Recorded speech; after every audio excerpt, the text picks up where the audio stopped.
sur les donc, particularités financières, budgétaires et fiscales de l'organisation de ces Jeux olympiques. On a bien conscience, c'est un défi sportif, c'est un défi logistique et c'est également un défi budgétaire que d'organiser ces Jeux. Cela représente un risque financier important avec un coût possible pour l'État organisateur, pour ses contribuables. On en a déjà parlé, on va en reparler dans un instant. On en a déjà parlé ce matin avec le professeur Andreff. Parfois, finalement, on l'a vu, en tout cas sur ces dernières années, peu se bouscule pour l'organisation de ces Jeux, ce qui peut remettre en cause peut-être la perception de l'augmentation exponentielle du coût de ces Jeux. C'est un risque avéré, on l'a vu pour certains de ces pays, on aura l'occasion d'en reparler. La Grèce en 2004, 6% de son PIB et les suites que l'on connaît, notamment au niveau des instances européennes. Et de manière récurrente, les précédentes éditions laissent apparaître finalement des failles importantes dans le financement de ces Jeux. Alors on en a déjà parlé ce matin de cette loi de 2018 qui nous a fixé un cadre pour l'organisation de ces Jeux. Dans le cadre de cette loi, le professeur Andreff l'a évoqué ce matin, une compétence, une mission, mandat a été confié à la Cour des comptes pour accompagner, pour auditer en direct, si je puis dire, l'organisation de ces Jeux, et j'aurai l'occasion d'en reparler. Un référé, 2 rapports déjà remis par cette institution supérieure de contrôle. L'un en date du 21 décembre 2022, à 18 mois des Jeux. La Cour des comptes s'interrogeait déjà sur la soutenabilité budgétaire de l'organisation de ces Jeux, avec un certain nombre de chiffres à l'appui. C'est arrivé concomitamment à une révision du budget des Jeux qui a eu lieu également en décembre 2022. La Cour des comptes n'a pas pu donc à ce moment-là se prononcer sur les conséquences de cette révision, mais déjà on pouvait constater une augmentation de 10% à ce moment-là par rapport au budget initial. On a eu ensuite un dernier rapport, second rapport, mais dernier rapport pour l'instant en date de juillet dernier. La Cour des comptes faisait état d'une certaine satisfaction sur les suites données aux précédentes recommandations qu'elle avait pu formuler, mais restait dubitative sur l'équilibre budgétaire et sur la soutenabilité de ces Jeux, notamment sur le budget pluriannuel du COJOP. J'y reviendrai. Alors on l'a vu ce matin, chiffre à l'appui, la tendance, en tout cas sur un certain nombre d'années, a été celle d'une sous-estimation du coût de ces Jeux. Cela a un coût budgétaire, cela a un coût également fiscal. Et la question se pose bien évidemment de l'intérêt pour les États de s'engager dans ce type de manifestation. Alors, on en a déjà parlé ce matin, j'y reviens donc très sommairement, ça va nous faire gagner quelques minutes. Monsieur le préfet, je sais qu'il va l'apprécier. On a vu effectivement les modalités d'organisation, la distinction entre le COJOP, la Solidéo, le dossier initial, on l'a déjà chiffré avec le professeur Andreff, donc je n'y reviens pas. On constate déjà cette augmentation dont j'ai déjà parlé à l'instant de 10% sur l'année 2022, portant à presque 7,3 milliards d'euros le montant. Si je devais ajouter d'ores et déjà aux productions de la Cour des comptes, j'ai parlé de la production de décembre 2022, de celle de juillet 2023, il y avait eu avant cela déjà un référé de la Cour courant 2021 dans laquelle elle soulignait le respect de ces enveloppes budgétaires qu'elle considérait comme un essentiel, notamment face aux attentes de l'opinion publique, et c'est bien de cela dont il est question. Il s'agit de rendre compte de l'emploi de ces fonds. Alors, le professeur Andreff l'a signalé, graphique à l'appui, l'explosion des Jeux, même si ça peut être relativisé maintenant. On a parlé des Jeux de Pékin, je rajouterai à votre chiffre le pourcentage de 1130%, voilà à quoi ça correspond en valeur relative. On a parlé effectivement et également des Jeux de Rio. Là, l'augmentation était plus modérée, 74%. On aurait presque pu donner un bon point aux organisateurs. Pour les Jeux de Tokyo de 2020, alors qu'ils se sont certes organisés dans un contexte particulier avec la crise sanitaire, le budget initial qui était de 5 milliards est passé à 12 milliards. La Cour des comptes nippone, et c'est ça qui m'intéresse, plutôt que de repasser forcément par les chemins empruntés par le professeur Andreff, la Cour des comptes nippone constatait bien évidemment les raison d'être, donc la pandémie bien sûr, qui a conduit à reporter les Jeux, l'absence de touristes, avec le montant de recettes moindre que ce qui avait été prévu, le remboursement de billets prévendus, la prolongation également des contrats de personnel, forcément, et la renégociation d'un certain nombre de contrats avec les sponsors. La Cour des comptes nippone signalant d'ailleurs dans son rapport que le gouvernement japonais avait omis de comptabiliser certaines de ces dépenses, ce qui avait conduit finalement à minorer le montant, y compris après coup, de 20% de ces Jeux. Alors, les conséquences, on le sait, elles peuvent être pour certains pays assez désastreuses. J'évoquais en introduisant le cas de la Grèce. On se souvient que la Grèce a été mise sous tutelle des instances européennes. On parle de la Troïka. On parle de la discipline budgétaire européenne imposée à cet État, avec des sacrifices importants qui ont été demandés à la population grecque. Donc l'organisation des Jeux, ce n'est pas forcément quelque chose à prendre à la légère, ou en tout cas, il faut pouvoir justifier de reins suffisamment solides sur le sujet. Alors, on a parlé également des Jeux de Montréal en 1976, vous l'avez signalé, monsieur le professeur Andreff. J'ai relevé dans votre graphique que je me suis permise de photographier, 95% des fonds publics ont permis de financer ces Jeux, et on voit que la part des fonds publics dans l'organisation des Jeux, je m'appuierai sur votre graphique, n'est pas du tout la même. Donc le poids sur les finances publiques peut différer, mais bien évidemment ça pose la question encore plus de l'intérêt pour un État de s'engager sur le sujet. Alors vous l'aviez prédit en 2015, dans une revue, le coût des Jeux Olympiques sera dépassé, c'est inéluctable. On verra finalement également rapport à l'appui, puisque la Cour des comptes est censée nous remettre pour le 1er octobre 2025 un rapport qui nous permettra de faire le point sur cette situation financière. On verra ce qu'il en est en la matière. En tout cas, le discours ambiant s'est voulu rassurant. Dans la stratégie qui avait été dressée, l'objectif était bien de baisser les coûts de candidature, en gardant à l'esprit ce qu'on nous a déjà dit ce matin, à savoir finalement la négociation qui a eu lieu entre Paris et Los Angeles, qui mécaniquement devrait peut-être en tout cas nous aider pour maîtriser ces Jeux. En tout cas, les conséquences sont à prendre en considération de manière assez large, à la fois économiques, sociaux, environnementaux. Et c'est ce que l'économiste Pierre Rondeau a souligné. La crise a accéléré, je le cite, la crise a accéléré le changement des mentalités. Les Jeux de Paris 2024 devraient être les premiers Jeux néo-modernes au budget contrôlé et équilibré. Je dirais devraient. On verra si effectivement la perspective est maintenue. Alors je reviens sur le rapport, le dernier rapport en date de la Cour des comptes de juillet 2023.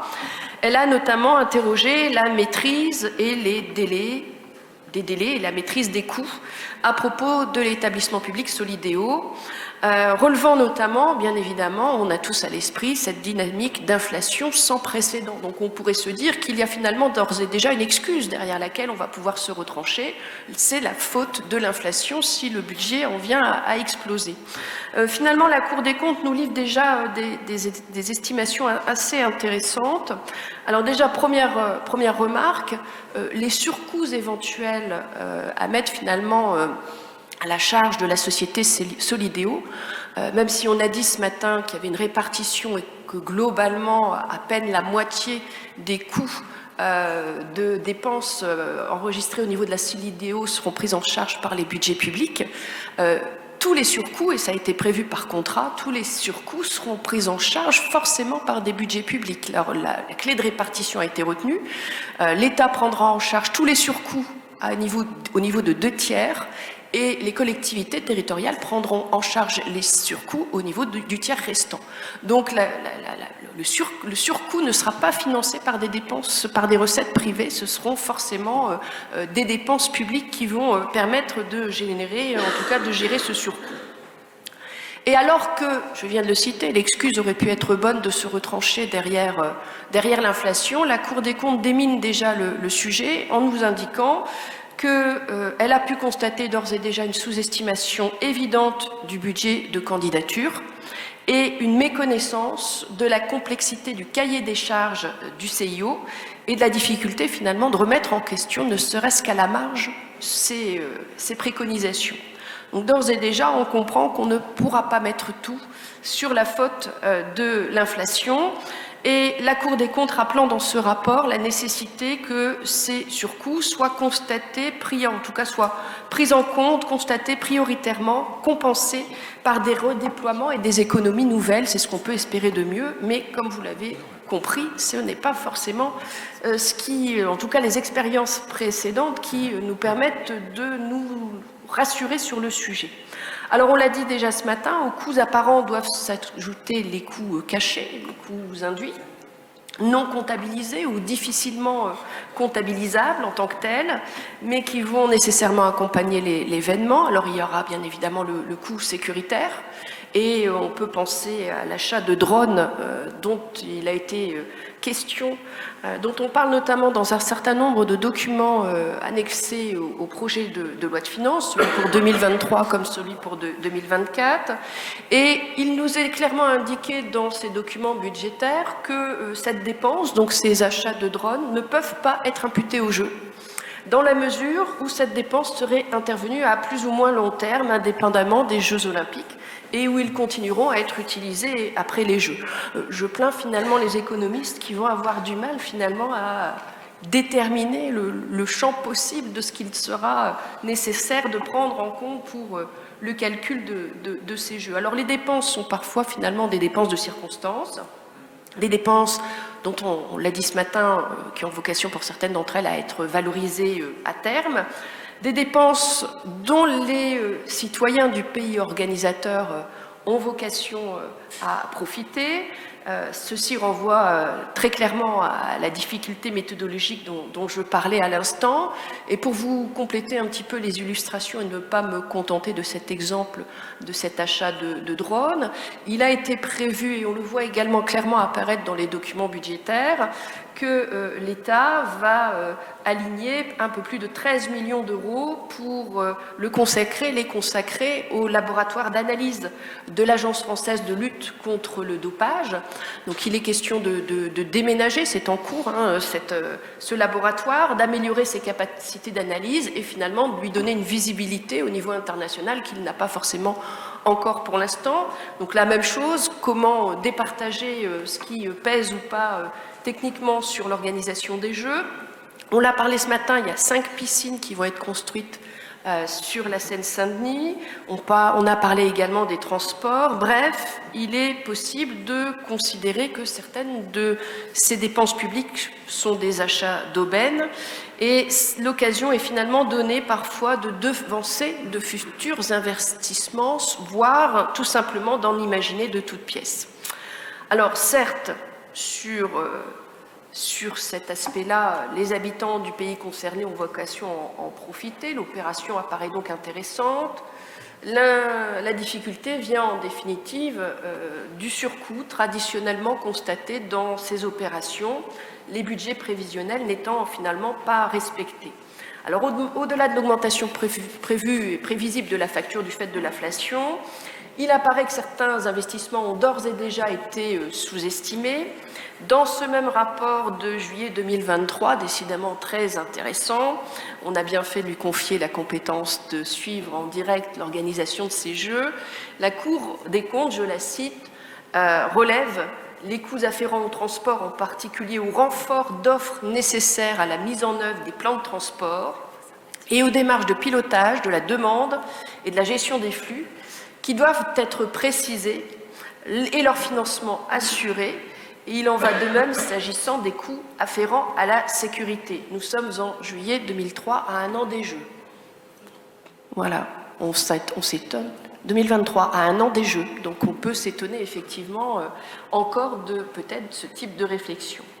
La Cour des comptes, je l'avais déjà signalé, avait déjà pointé du doigt des sous-estimations évidentes de certains de ces coûts, comme quoi même si on n'est que deux à se partager le gâteau, on a quand même une fâcheuse tendance à sous-estimer. La nécessité d'une révision du budget pluriannuel, et la Cour finalement renvoie à son rapport du 1er octobre 2025 pour voir si tout a été correctement ficelé. Alors on a cité effectivement l'opération Crous, on pourrait aussi également citer la gratuité des transports collectifs qui avait été quand même prévue dans dans la démarche initiale, hein, dans le dossier de candidature, on avait quand même prévu la gratuité des transports collectifs pour les spectateurs pour le jour où leur billet était valable. Finalement, on est revenu sur cette opération qui avait quand même été chiffrée à 44,7 millions d'euros, effectivement. Et la décision a été prise d'y renoncer et même au contraire d'augmenter le coût des transports, ce qui peut-être effectivement s'assurer d'une rentrée supplémentaire dans les caisses publiques. Alors, après ce coût budgétaire, finalement, la question se pose également du coût fiscal de l'opération. Le coût fiscal, alors ça peut être, tout d'abord, et c'est par cela que je vais commencer, les recettes fiscales qui ne vont pas rentrer dans la caisse publique. On appelle ça des dépenses fiscales, on appelle ça des niches fiscales, c'est-à-dire qu'on va renoncer d'emblée à ce que certaines recettes fiscales rentrent dans la caisse. Et le tout est organisé, en tout cas opéré au moyen de dégrèvements et d'exonérations fiscales. Alors, parmi les exemples que je peux vous citer, et c'est passé par la loi, c'est-à-dire que c'est bien le législateur qui a autorisé, c'est normal, hein, c'est inscrit dans la Constitution, mais l'un des exemples que je voulais vous donner, et ça c'est négocié par le CIO, dès le moment où il y a des lettres, effectivement, de garantie qui doivent être signées par l'État pour le justifier, c'est le chronométeur officiel des Jeux Olympiques, Omega, qui va bénéficier d'une dérogation fiscale en tant que fournisseur officiel des services de chronométrage. Il bénéficie de cette dérogation chaque année dans tous les pays concernés, excusez-moi. Et c'est prévu, le gouvernement, c'est carrément le Premier ministre qui doit signer une lettre de garantie à destination du CIO pour justifier que cette entreprise va bénéficier de cette exonération fiscale. Cette exonération, elle a été chiffrée, on s'attend à perdre à peu près 4 millions d'euros si mes informations sont bonnes. Alors le cadre juridique de ces dérogations fiscales, il est valable globalement, hormis ses spécificités aux Jeux Olympiques, applicables aux Jeux Olympiques, elles valent généralement pour l'organisation des manifestations sportives. C'est une loi de finances de 2014 qui a fixé un cadre bien précis avec des possibilités d'exonération susceptibles d'être accordées, que l'impôt bénéficie à l'État ou aux collectivités territoriales. C'est le législateur, très logiquement, qui va opérer cette procédure, qui va décider de ces exonérations.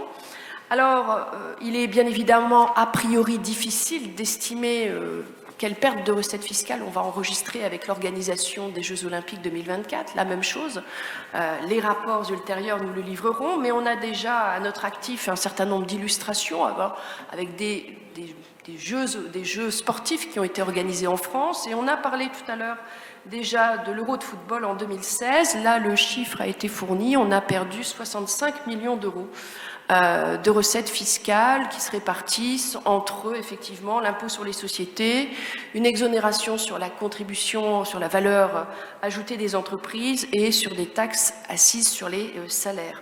Le Code général des impôts prévoit également la possibilité d'exonérer les royalties qui vont être perçues par le Comité international olympique. On s'attend à 65 millions d'euros de royalties et on s'attend finalement à une perte de rentrée fiscale d'un peu plus de 3 millions d'euros. Alors, bien évidemment, tout ça pourrait être compensé par les rentrées fiscales que l'on s'attend à récupérer de l'organisation de ces Jeux. Et tout est finalement une question d'équilibre entre ce que l'on va perdre et ce que l'on va gagner. Et selon les estimations, on a finalement une assez grosse fourchette qui est proposée, en tout cas envisagée, puisqu'on imagine pour l'instant une rentrée fiscale de l'ordre de 400 à 600 millions d'euros. Donc finalement, tout dépendra de l'équation qui en résultera en la matière. La Cour des comptes a fait toutefois déjà relevé dès son référé d'avril 2021 qu'il n'était pas possible d'anticiper le coût que cela pouvait représenter en termes de niche fiscale. Rappelant que pour l'Euro de football toujours, l'absence d'évaluation avait été à ce moment-là présentée comme une entorse grave à la sincérité des études d'impact et à la bonne information du Parlement. Alors, ces mesures, ajoutées aux contraintes précédemment évoquées, témoignent de la difficulté pour un pays organisateur de se projeter dans ce cadre budgétaire, ou en tout cas de se projeter dans un cadre budgétaire acceptable. Un certain nombre de chiffres sont encore signalés dans le rapport, je vais en faire l'impasse pour gagner un petit peu de temps. Je vous remercie. Néanmoins, la préconisation de la Cour des comptes a été d'inviter notamment le COJOP à revisiter sa programmation pluriannuelle afin de prendre en compte les ressources effectives certaines et afin d'ajuster en conséquence le niveau de dépenses. C'est en principe ce que l'on devrait faire, adapter le niveau de dépenses. Malheureusement, ce n'est pas forcément comme ça que les choses se combinent. Alors, bien évidemment, s'ajoute à ces coûts budgétaires et fiscaux bien, la prise en compte par l'État de la dimension économique. Qu'est-ce qui permet de justifier un tel niveau de dépenses publiques pour l'organisation de ces Jeux olympiques? Bien évidemment, on l'a parlé et je reviens. J'avais commencé sur l'aspect économique, je vais rebondir et terminer sur l'aspect économique également.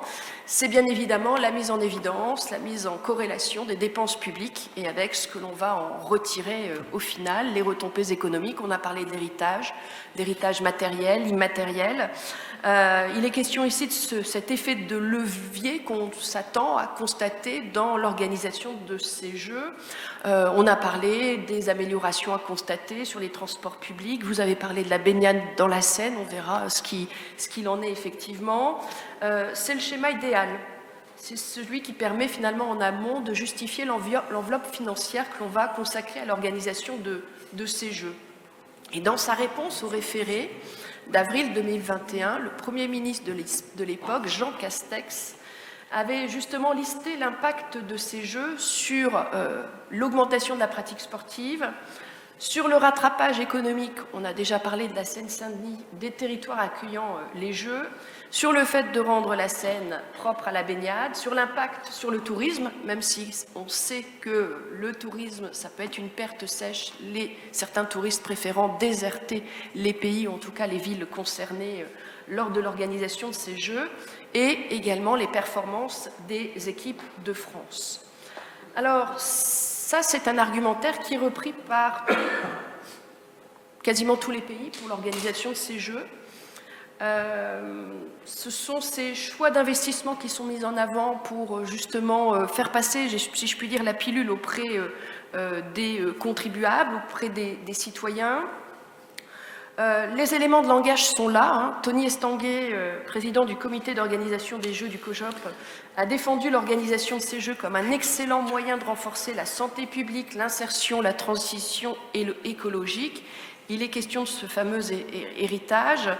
Alors, bien évidemment, on peut garder à l'esprit les expériences de certains autres pays organisateurs. Il est vrai que les héritages ont parfois été importants. J'ai sous les yeux l'organisation, en tout cas la construction à Séoul d'un nouveau terminal d'aéroport pour un montant de 4,6 milliards d'euros. La ligne à grande vitesse qui a relié Séoul à Gangneung pour un montant de 3,4 milliards d'euros. Alors l'organisation des Jeux Olympiques en Chine en 2022 également s'est accompagnée de la construction d'une ligne de TGV, du percement de nouvelles lignes de métro, du réaménagement de différents sites du Pékin 2008, ce que l'on prévoit également de faire, des infrastructures, modernisation de sites alpins, etc. Pour un total chiffré à presque 40 milliards d'euros, un chiffre difficile à établir et probablement sous-estimé, encore en raison des coûts induits pour la population et l'environnement. Je vous rappelle que ces Jeux d'hiver ont été organisés dans une région aride, au moyen de stations de pompage permettant d'alimenter des canons à neige. Alors l'organisation des Jeux peut donc très clairement orienter les choix d'investissement d'un pays. Là également, et j'en terminerai par là, je renvoie à la Cour des comptes qui est finalement nous aura permis déjà de bien illustrer et d'anticiper ces appréciations. Elle ne s'estime pas véritablement en capacité, depuis le début de l'organisation de ces Jeux, de mesurer avec efficacité finalement les perspectives budgétaires qui ont été retenues par les organisateurs. Elle botte en touche. Elle renvoie à son bilan d'octobre 2025. Il a été question, c'est par ces propos que le professeur Eckert avait terminé son propos, il a été question de l'acceptabilité sociale des jeux. Je pense que cet aspect et les dispositions, en tout cas les perspectives budgétaires et fiscales en font également partie. Je vous remercie.